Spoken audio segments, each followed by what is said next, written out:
టెక్సాస్లోని aviation చరిత్ర మరియు stem museum అయిన లోన్ స్టార్ ఫ్లైట్ మ్యూజియం గురించి కొన్ని ఆసక్తికరమైన విషయాలు. సాధారణ అవలోకనం. ఇది టెక్సాస్లోని హ్యూస్టన్లోని ఎల్లింగ్టన్ విమానాశ్రయంలో ఉన్న ఏవియేషన్ మ్యూజియం మరియు స్టెమ్ అభ్యాస కేంద్రం. ఈ మ్యూజియంలో చారిత్రాత్మకంగా ముఖ్యమైన విమానాల పెద్ద సేకరణ ఉంది. తరచుగా 40 కంటే ఎక్కువ చారిత్రాత్మక విమానాలుగా పేర్కొనబడతాయి. సేకరణలోని అనేక విమానాలు గాలికి యోగ్యమైనవి, అంటే అవి ఇప్పటికీ ఎగరగలవు. అనేక మ్యూజియంలలో సాధారణ స్టాటిక్ డిస్ప్లేల మాదిరిగా కాకుండా. చరిత్ర. ఈ మ్యూజియం 1985లో ప్రైవేట్ ఏవియేషన్ కలెక్షన్ గా ప్రారంభమైంది మరియు 1990ల ప్రారంభంలో మ్యూజియంగా ప్రజలకు తెరవబడింది. 2008లో హరికేన్ ఐక్ అసలు గాల్వెస్టన్ సౌకర్యానికి తీవ్ర నష్టం కలిగించింది. ఇది వేరే ప్రదేశాన్ని మార్చాలనే నిర్ణయానికి దారితీసింది.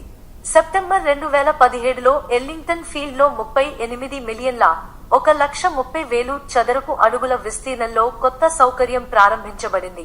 ఇది సురక్షితమైన ప్రదేశం మరియు విస్తరించిన ప్రదర్శనలను అందిస్తుంది. ప్రదర్శనలు, కార్యక్రమాలు. ఈ మ్యూజియంలో Texas aviation hall of fame ఉంది. హోవార్డ్ హ్యూస్ మరియు వ్యోమగామి అలాన్ బీన్ వంటి విమానయానం మరియు అంతరిక్ష ప్రయాణానికి ముఖ్యమైన కృషి చేసిన టెక్సాన్లను సత్కరిస్తుంది. ప్రారంభ విమానాల నుండి సైనిక యుద్ధ పక్షుల వరకు విమాన చరిత్ర మరియు సాంకేతికతను ప్రదర్శనలు కవర్ చేస్తాయి. మ్యూజియం అన్ని వయసుల సందర్శకులను ప్రేరేపించడానికి ఇంటరాక్టివ్ స్టెమ్ కార్యక్రమాలు మరియు విద్యా కార్యకలాపాలను నిర్వహిస్తుంది. విమాన అనుభవాలు.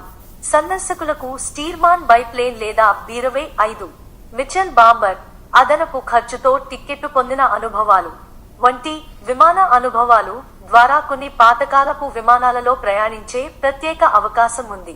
మరిన్ని తెలుసుకోవాలి. కొత్త సౌకర్యం ఎల్లింగ్టన్ ఫీల్డ్ లోని చురుకైన విమానయాన వాతావరణంలో ఉంది. ఇది మ్యూజియం యొక్క విమానానికి డైనమిక్ సందర్భాన్ని ఇస్తుంది. ఇది చారిత్రక రిపోజిటరీగా మరియు విద్యా కేంద్రంగా పనిచేస్తుంది. భవిష్యత్ తరాలకు ఆచరణాత్మక అభ్యాసంతో గత విమానయాన విజయాలను వారధి చేస్తుంది.